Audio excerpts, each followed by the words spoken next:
મહેસૂલ વિભાગના પરિપત્રને લઈને ગુજરાતના રાજકારણમાં ગરમાવો જોવા મળી રહ્યો છે। આ મામલે કોંગ્રેસના પ્રવક્તા ડોક્ટર મનીષ દોશીએ ભાજપ સરકાર પર આકરા પ્રહારો કર્યા છે।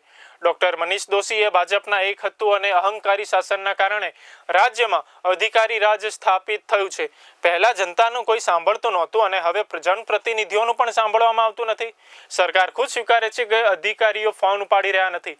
આ પરિપત્ર ભાજપ સરકારની નિષ્ફળતાનો પુરાવો છે। ડોક્ટર મનીષ દોશીએ સરકારે એ પણ તપાસ કરવી જોઈએ કે દરેક અધિકારી સરકારી સિવાય અન્ય જે નંબર રાખે છે તેનાથી ટીપીમાં ફેરફાર અને જમીન માફિયાઓ સાથે ગોઠવણ જેવી ગેરકાયદેસર પ્રવૃત્તિઓ થાય છે કે નહીં।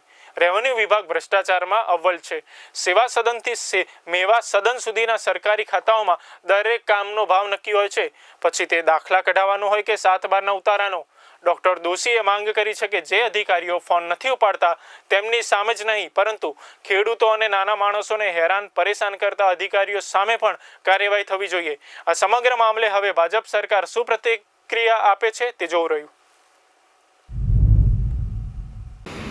નિર્ણયો કરીને આ રાજ્યની જનતાને પરેશાની મૂકે તેવા અનેક નિર્ણયો જે પાછળથી વિરોધ થાય આક્રોશ સાથે બહાર ત્યાં ફરજ ખેંચવાની સરકારને ફરજ પડે, પણ આ બધાની વચ્ચે સરકારે પોતે જ સ્વીકાર્યું, વિપક્ષ કે કોંગ્રેસ પક્ષ કે ત્યાં લગી તો બરાબર છે, પણ સરકાર ખુદ સ્વીકારે છે કે અધિકારીઓ ફોન નથી ઉપાડતા એટલે પરિપત્રમાં એ જ દેખાય કે આ ભારતીય જનતા પાર્ટીની સરકારની અંદર કઈ રીતનું પોલિસી પેરાલિસિસ છે, કઈ રીતે અધિકારી રાજ આવી થયું છે, ભ્રષ્ટાચારના પાપે અને લૂંટના કારોબારના કારણે કઈ રીતે અધિકારીઓ મન ફાવે તે રીતે વર્તી રહ્યા છે, અને રેવન્યુ વિભાગે જે અધિકારીઓ ફોન નથી ઉપાડતા એની વારંવારની સરકારમાં બેઠેલા મંત્રીઓ કે સંત્રી તેમને ખુદને અનુભવ થયા, એના કારણે એમને આવો પરિપત્ર કરીને એમની નિષ્ફળતાનું એકરારનામું પણ આજે જાહેર કર્યું।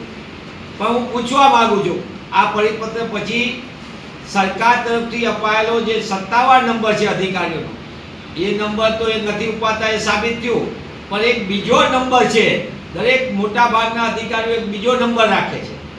એ બીજા નંબરના વ્યવસ્થાની અંદર ગોઠવણની અંદર કઈ જમીનની ટીપીમાંથી કયો નંબરને સર્વે નંબર બદલી નાખવો, ક્યાં કોઈને શરતોમાં ફેરફાર કરીને ક્યાં જમીન માફિયાઓને ફાયદા કરાવવા, આ ગોઠવણના ખેલના બીજા નંબર વિશે સરકારે પોતે ખુલાસો કરવો જોઈએ।